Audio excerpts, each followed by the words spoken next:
अगर सूरज की तरह चमकना है तो पहले सूरज की तरह तपना सीखो।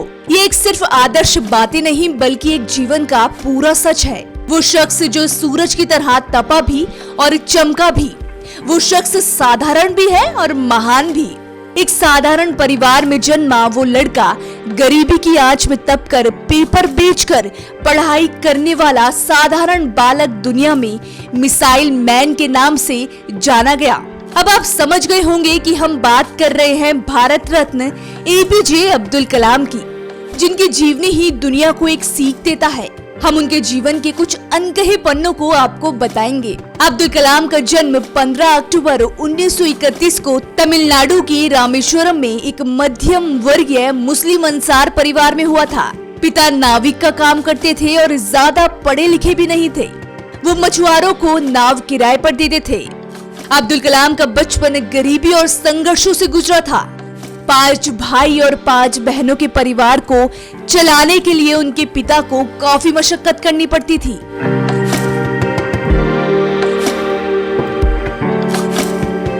ऐसे में होनहार और होशियार अब्दुल कलाम को अपनी शुरुआती शिक्षा को जारी रखने के लिए अखबार बेचने का काम करना पड़ता था। आपको बता दें कि कलाम जी का पूरा नाम अबुल फकीर जैनुलब्दीन अब्दुल कलाम था। 8 वर्षीय बालक कलाम सुबह 4 बजे उठ जाया करते थे। इसके बाद अपने नृत्य क्रिया कर गणित की पढ़ाई करने चले जाते थे। ट्यूशन से आने के बाद कलाम सीधे रामेश्वरम रेलवे स्टेशन जाते थे और बस अड्डे पर अखबार बांटने लगते थे। समुद्र के करीब उनका घर था और उनकी इच्छाएं आकाश से आगे थी।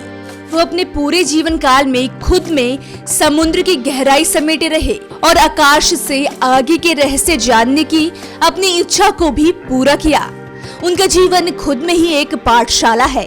डॉक्टर कलाम का सपना पायलट बनने का था, लेकिन वो पूरा नहीं हो सका। फाइटर पायलट बनने के लिए जो टेस्ट हुआ, इसमें उनका 9वां रैंक आया था, जबकि 8वीं रैंक तक ही लोगों को ही इसके लिए लिया गया था।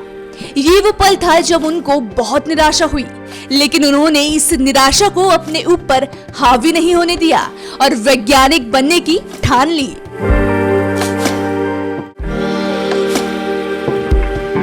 अपनी पहली जीत के बाद आराम मत करो, क्योंकि अगर आप दूसरी बार फेल हो गए तो अधिकतर लोग कहेंगे कि आपकी पहली जीत केवल भाग्य से मिली थी। ये कलाम जी के ही शब्द हैं। मिसाइल मैन का जिक्र आते ही बस एक ही नाम जहन में आता है, वो है पूर्व राष्ट्रपति एपीजे अब्दुल कलाम का। भारत के मिसाइल प्रोग्राम को ऊंचाइयों तक पहुंचाने में उनका योगदान अतुलनीय है। विज्ञान और वैज्ञानिकों के प्रति उनका लगाव ही था। करीब 4 दशकों तक डीआरडीओ और भारतीय अंतरिक्ष अनुसंधान संगठन को संभाला था। बैलिस्टिक मिसाइल और प्रेक्षण यान प्रौद्योगिकी के विकास कार्यों के लिए भारत में डॉक्टर एपीजे अब्दुल कलाम को मिसाइल मैन की उपाधि से नवाजा गया।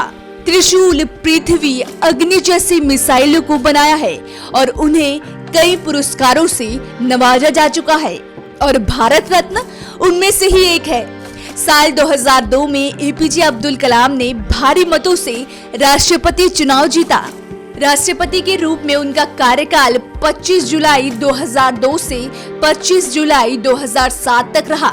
उन्हें भारतीय जनता पार्टी, कांग्रेस और समाजवादी पार्टी का समर्थन मिला।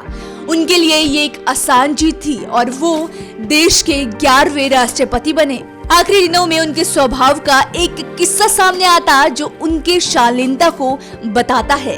राष्ट्रपति पद से हटने के बाद वर्ष 2015 में वो शिलांग गए थे।